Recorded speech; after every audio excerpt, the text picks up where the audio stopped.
Fala, Tricolor, seja bem-vindo ao meu canal, o segundo maior canal de Fluminense aqui do YouTube, perdendo para todos os outros canais. Então eu vou falar sobre análise tática e estatística aqui, né, você já que me conhece, né, já sabe do que eu trabalho, mas você que está caindo aqui pela primeira vez, eu convido você a seguir a página e deixar o seu comentário. Aqui eu vou falar sobre as estatísticas desse jogão aqui, que vai ser pela última rodada, né? Nem acredito quando eu criei esse canal que eu ainda estaria falando, né, sobre ele, né? Muita gente acaba desistindo, eu não desisti, eu tô aqui ainda falando agora sobre a última rodada do Brasileirão do meu time de coração, que é o Fluminense.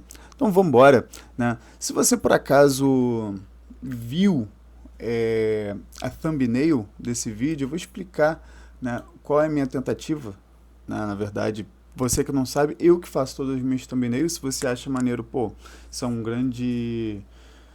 É bom saber disso, né? Agora, se você não gosta, deixa seu comentário aqui, né? Pô, Wallace, eu não gosto das thumbnails, mas eu nunca entendo, né? Então, por isso que eu deixei, né, esse momento aqui do início do vídeo para explicar.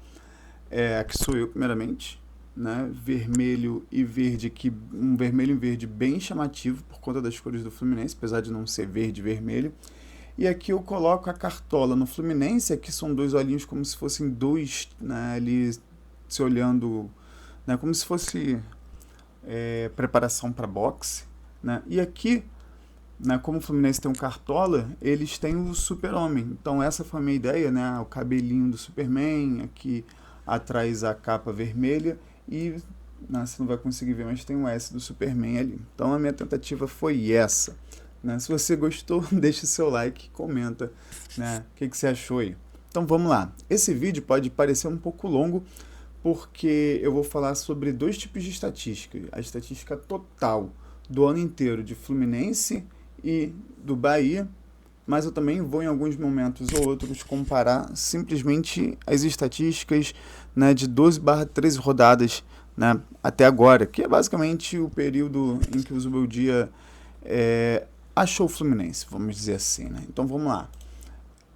Bahia e Fluminense têm, no ano, uma quantidade de gols feitos e gols tomados muito parecido. O Fluminense melhorou o seu saldo de gols basicamente de 3 rodadas para cá.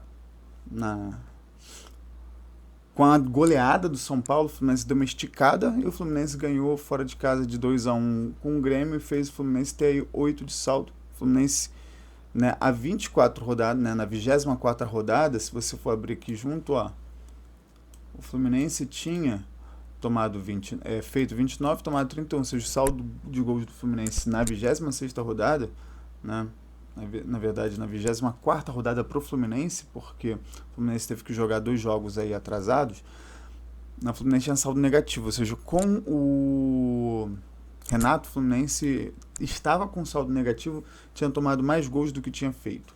E o Bahia, né, tem mais gols feitos do que tomado, mas um saldo apenas de 4. Lá ele. O Fluminense tomou um gol, né, de pênalti no todo, e o Bahia tomou 3. O Fluminense fez 5 gols e o Bahia fez 6. Chutes feitos no gol. O Bahia tem uma quantidade de chutes maior do que o Fluminense em todas essas 37 rodadas, né, com 164, e o Fluminense apenas 141. Chutes para fazer gol. O Fluminense tem melhor precisão, porque precisa chutar menos vezes do que o Bahia. Na prática seria o seguinte: o Fluminense precisa fazer, para fazer 2 gols, precisa acertar um chute na direção do gol 6 vezes. O Bahia, para fazer 2 gols, precisa acertar o gol ali 7 vezes. Chutes certos por jogo, eles têm mais chutes certos, a gente tem menos. Eles chutam, em média, 4,4 vezes na direção do gol por jogo, né? O Fluminense ali 3,8. Chutes tomados, o Fluminense toma menos chutes do que o Bahia cede mais chutes, aí cerca de 24 chutes a mais que cedem. O Fluminense, né, com esses 125 chutes na direção do gol, o Fábio fez 86 defesas e o goleiro do Bahia fez 105. Isso dá um percentual aí do Bahia de 72,5% de chutes defendidos, enquanto o Fluminense tem aí próximo dos 70%. E aí eu gostaria agora de comentar justamente essa mudança aqui, ó, do Zubeldia, né? A alteração aqui. Chutes feitos no gol. Nas últimas 13 partidas, né, para o Fluminense e 12 para o Bahia, a quantidade de chutes feitas na direção do gol diminuiu bastante, né? Chutes feitos no gol. Chutes para fazer gol, o Bahia aumentou a imprecisão e o Fluminense também aumentou a imprecisão. O Fluminense precisa agora de 4,5 para fazer gol. Ou seja, no geral, o Fluminense precisa de menos, mas nessas últimas rodadas o Fluminense precisa de mais. Chutes certos por jogo, o Bahia aumentou muito essa quantidade, como vocês percebem, 9,7. E o Fluminense também aumentou para 7,4. Agora vamos lá. O Fluminense, nos chutes tomados, beleza, e defesa do goleiro. Olha só, nas últimas 13/12 rodadas, os dois tinham verde aqui. Para quem sabe, verde significa quando o time está bem abaixo ou acima da média, né? A média de chutes tomados é 157, na verdade, do Bahia aqui está azul. Verde está o Fluminense. Então o Fluminense está bem abaixo da média e o Bahia está só abaixo da média. E quanto mais chutes tomados, pior, né? Você não quer tomar chute, você não quer tomar susto. Então quanto mais chutes, pior. Então a média é 157, os dois estão abaixo da média, mas bem abaixo da média é abaixo de 130. E o Fluminense está bem abaixo, né, dos chutes tomados. Mas quando a gente fala de defesa do goleiro, né, a média é 112, né? E aí, tipo assim, tem chutes na direção do gol. Se o goleiro defende, ótimo, né? Se o goleiro não defende, é ruim. Então, o Bahia tem 105, pouco abaixo da média, e o Fluminense estava bem abaixo da média com as defesas do Fábio, né? Isso faz com que fosse 72% de precisão de agarrado do Bahia e 70% do Fluminense. Já mencionei isso, mas agora a gente vai comentar aqui, ó, o quanto melhorou para o Fluminense, né, e piorou para o Bahia. Nessas últimas rodadas,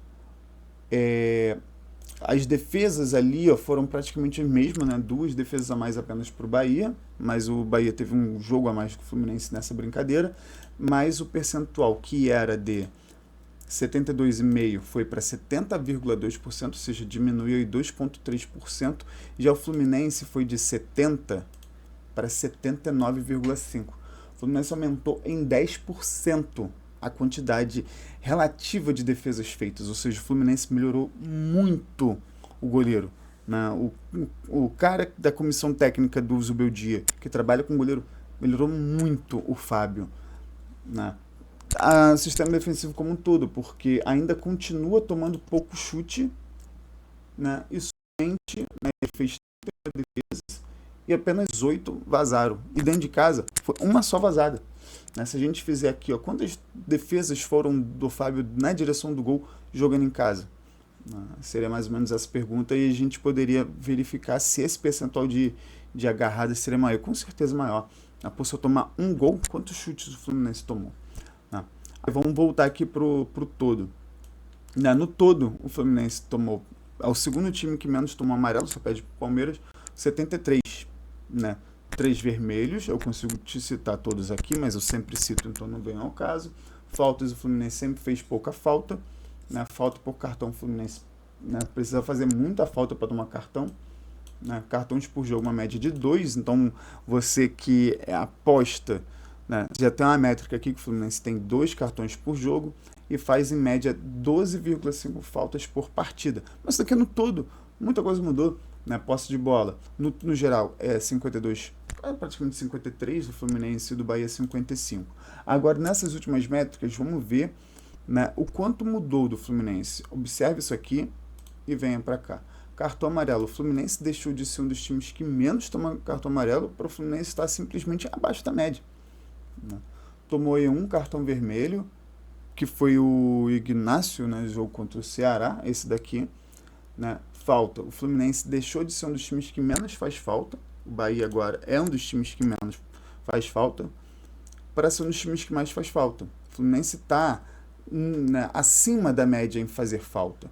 Mas ainda assim, essas faltas que o Fluminense está fazendo não é falta desleal, né? Porque são 6,5 faltas para tomar um cartão. É aquela falta de tipo assim, tu tá disputando e o jogador cai. Aí isso é falta, né? Agora o Bahia não. Dessas 123 faltas aqui, em relação ao cartão amarelo que eles estão tomando, isso dá aí 4,9 faltas por cartão. Ou seja, às vezes as faltas que eles estão fazendo são faltas que geram ali um cartão amarelo ou mesmo um cartão vermelho. A quantidade de cartões por jogo do Fluminense aumentou. Do Do Bahia, leve diminuição, né? 2,2 para 2,1, o Fluminense de 2,0 para 2,2. Faltas por partida, o Fluminense que era 12,5 e o Bahia que era 11,7 passaram. O Bahia diminuiu e o Fluminense aumentou bastante. Aumentou quase 2 faltas por jogo. Ou seja, o Fluminense nessas últimas 13 partidas está fazendo uma média de 2 faltas a mais por jogo em relação ao geral.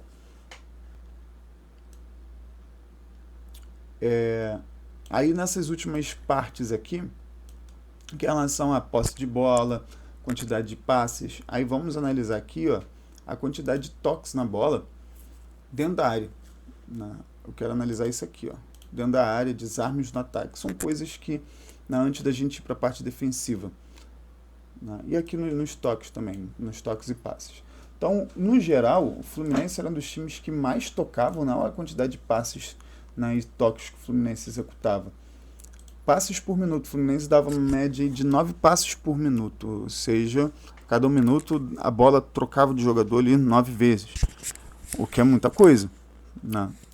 O Bahia um pouco menos, 8,7 toques por minuto, são 12,5 toques e 13 pelo Fluminense, ou seja, foram 9 passes, mas alguns jogadores tocavam mais de uma vez na bola. Por exemplo, o Freitas nunca toca de primeira, ele sempre domina, deixa o cara vir para tocar. Isso dá um nervoso, E aí a gente vai observar aqui agora a alteração. O Fluminense dá menos passos por minuto, às vezes segura bem mais a bola. O Bahia segura menos nessa bola aqui ainda. E a nível de toques por minuto, o Fluminense aqui, ó, aumentou. Dá menos passes e toca mais vezes na bola. Isso se deve, em grande parte, por você segurar mais a bola, tentar atrair mais os jogadores para trás e tentar sair com velocidade. E efetividade, que o Fluminense tem sido muito efetivo nessas transições rápidas. O Fluminense ainda assim continua trabalhando a bola, pressiona se tiver que pressionar o time, lá atrás, pressiona a saída de bola. O Fluminense está jogando vários jogos de uma vez só dentro da mesma partida, e isso está muito legal, variação tática do Fluminense. Está tocando menos bola, e está segurando mais a bola dependendo do jogador. Mas, se você observar, no geral, o Fluminense era um time que ficava muito aqui próximo da área. O Fluminense ficava acima da média em toques, no terço de ataque e dentro da área. Mas isso diminuiu muito com esses toques. Isso mudou muito. O Fluminense começou a ficar mais ainda, na verdade, isso não diminuiu, o Fluminense acabou ficando mais ainda dentro do terço do ataque. Se o Fluminense aqui, ó, 5.000, e aqui era abaixo, e aqui pouca coisa acima da média, o Fluminense melhorou nessas duas métricas. Melhorou em toques no terço da área, no terço de ataque, e dentro da área. Agora vamos analisar a parte defensiva. Então deixa eu, antes da gente falar a parte defensiva, deixa eu aumentar aqui. Então, para você que só olhando o número, primeiro, vamos lá, me enrolei um pouquinho, mas vamos lá. Para você que somente assiste aos jogos e não verifica muitos números, você deve estar assim, caraca, do que essas coisas significam? O futebol não é só aquilo que a gente vê, mas os números, eles às vezes falam menos do que a gente assiste. Por exemplo, o Ganso, ele consegue fazer muita coisa sem às vezes tocar na bola. O Germancano chuta muita coisa, e você pensa assim, caraca, o cara erra muito, mas tipo assim, ele às vezes precisa errar 1, errar 2, errar 3, para depois só começar a acertar. Ou seja, os números contam uma história às vezes que pode ser diferente, mas na média, no geral, quando a gente tem muitas partidas, quanto mais partidas, mais certos são o que aquele número fala sobre o time. Então, do que eu estou falando aqui agora? Vamos lá, no geral, o Fluminense teve uma alteração da forma como que joga. Metricamente falando, estatisticamente falando, o Fluminense tinha um jeito de jogar. O Fluminense ficava com a bola e às vezes não sabia o que fazer. Ou seja, o Fluminense ficava muito tempo com a bola. Para você ter uma noção, o tempo de bola que o Fluminense tinha, o percentual do jogo ali, era 54,5, quase 55. E essa média diminuiu. O Fluminense fica menos tempo com a bola. Por quê? Porque apesar da gente ainda gostar de jogar com a bola, tem momentos do jogo que a gente ficar com a bola pode ser prejudicial. E o Fluminense aprendeu a jogar sem a bola. Tanto que o Fluminense não tem tomado tantos gols. O Fluminense tomou alguns gols ali, tomou 2 com o Mirassol, tomou 2 com o Sport, tomou 2 pro Vasco, mas o Fluminense aprendeu a lição. Tanto que o Fluminense em casa só tomou, né? Ah, Wallace, mas aquele jogo com o Vasco. Perdão. Como mandante, o Fluminense só tomou um gol. E foi de pênalti contra o Flamengo. Então, o Fluminense mudou um pouco o seu jeito de jogar com o Zubeldia e foi aprendendo aos poucos. Ao longo dos minutos iniciais em algumas partidas, por exemplo, contra o Vasco, contra o Flamengo, contra o próprio Cruzeiro, contra o Palmeiras, o Fluminense estava pressionando muito a posse de bola desses times, porque eram times que, o próprio Mirassol também, que sabem jogar com a bola, mas que não usam tanto contra-ataque. Não quer dizer que não usam tanto. Por que o Fluminense não fez isso contra o Mano, contra o Grêmio? Porque o Grêmio sabe jogar no contra-ataque. O time do Mano sabe jogar no contra-ataque. E por várias vezes eles não sabiam o que fazer quando eles tinham a bola, né? E quem jogou no contra-ataque naquele momento foi o Fluminense. Ou seja, o Fluminense espelhou o Grêmio não sabia o que fazer com a bola rolando, né? O Fluminense sabe o que fazer quando tem a bola, mas o time do Mano Menezes não sabe tanto. Tanto que ficou muito cruzamento. Por vezes, né? Por 2 vezes eles acertaram o cruzamento, um de escanteio e um outro que foi anulado, mas a maioria dos cruzamentos foram errados, a maioria dos cruzamentos foram tirados pelo Inácio, que, por favor, jogue como titular ao lado do Thiago Silva contra o Bahia. Tô cansado de Freitas. Apesar do Freitas ter umas bolas, né, rasantes assim lá na frente boas, ele tem errado muito passe na frente da área. Muito passe. Inclusive, quase tomamos um gol nesse jogo agora contra o Grêmio por conta de uma bobeira dele. Mas voltando. Então o Fluminense, ele tem abdicado um pouco de ficar com a bola e acabou um determinado jogador ficar tocando mais às vezes a bola para atrair marcação e conseguir quebrar às vezes a linha, dar um passe pelo meio, arranjar um jogador na frente, né, arranjar um jogador de frente que esteja melhor colocado. Com o Renato, você vai lembrar que a bola ficava a maioria das vezes assim, ó, tocando lateral direito, lateral esquerdo, zagueiro, aí vai no John Ares, aí volta do John Ares no Guga, no Samuel Xavier, vai lá no René, vai lá em cima no Serno e volta. Ficava nessa brincadeira aí o tempo inteiro, né, e acabava não fazendo gol. O Fluminense agora consegue ir pela direita, ir pela esquerda, pelo meio, do meio para a direita, do meio para a esquerda para o meio. O Fluminense tem variação, né, no ataque. Mas, defensivamente, vamos verificar aqui o que é que temos agora. Defensivamente, o que, que nós temos? O Fluminense, a média de desarmes e recuperações é 640, o Fluminense estava abaixo da média. Bloqueio e interceptação, 683, o Fluminense estava abaixo da média. O Fluminense, com clean sheets, o Fluminense tinha menos de 20% de clean sheets. Né? Em 24 rodadas, você vai ver aqui, ó, deixa eu abrir. 24 rodadas para o Fluminense. Deixa eu ver se está aberto aqui, clean sheets. Clean sheets. Eu exagerei. O Fluminense tinha 30 clean sheets. 30%, perdão. Agora o Fluminense foi para 40,5%, ou seja, o Fluminense aumentou em 10%. Cara, aumentar em 10%, conforme o jogo vai acontecendo, é muito grande. Essa variação de 10% é muita coisa.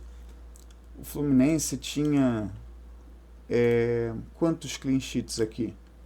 Até 20 tinha 8 clean sheets. E em apenas 12 rodadas a mais, né, o Fluminense foi para 12, ou seja, o Fluminense quase que dobrou a quantidade de clean sheets. Cara, isso é muito bizarro. E aí quando a gente verifica que apenas os últimos jogos, né, o Fluminense melhorou em relação à média de todos os times em desarmes e recuperação. O Fluminense deixou de ser um dos times que menos bloqueia e menos intercepta para estar próximo da média. O Fluminense melhorou a quantidade de clean sheets. Né? Como eu comentei aqui, esse 11 não é o percentual de clean sheets nas últimas rodadas, é o quanto o Fluminense aumentou. né? Para a gente verificar a quantidade de clean sheets, eu precisaria saber exatamente a quantidade, né, de jogos que esses dois times tiveram, né, que não tomou gol. O Fluminense é fácil. O Fluminense jogou aí 13 partidas, 14 partidas. O Fluminense ficou sem tomar gol. Tem mais de 50%, cara, de clean sheet, né, nesse trecho. E aí, pra gente finalizar então, a única coisa que eu ainda não gosto do Fluminense, tanto do antigo quanto do novo Fluminense, é a questão do desarmes, segundos para desarmar. O Bahia corre junto. É como se toda hora tivesse alguém do Bahia próximo do jogador, para caso o Bahia perdesse a bola, tem ali pelo menos 20 segundos para desarmar. E esse número aqui, ó, vocês vão ver aqui agora, deixa eu subir. Cadê o número? Aqui, ó. Esse número aqui, ó, dessa tabela. Esse 19,7 significa segundos para desarmar do Bahia. Já o Fluminense são 31,5 segundos, ou seja, o Fluminense está piorando a quantidade de tempo para desarmar. O Fluminense passa e né, piora. Esse número já foi 28, já foi 29, agora está 31,5. Mas nas últimas rodadas, né, o Fluminense, né, teve ali uma leve melhora. Mas esse número aqui está em relação à rodada 26. Ó, a rodada lá era 26, ó. Era 26 e agora é 31,5. Ou seja, o Fluminense tem piorado nesse quesito de roubar a bola, né, de tempo para desarmar, né, lá no ataque. Então, o Fluminense poderia melhorar um pouco essa métrica de desarmar no ataque. Porque nós temos jogadores ali bons na frente que, se por acaso desarma, vai gerar uma chance de gol. Principalmente, eu acredito que você, tricolor, também queira ver Ganso e Acosta no time titular. Então é isso, eu falei pra caramba, o vídeo já deu 22 minutos, né? Não sei se pra vocês chegaram até aqui, mas agradeço a presença de cada um de vocês que chegaram até aqui. Deixe seu like, siga a página. Valeu, galera, até a próxima, tchau, tchau.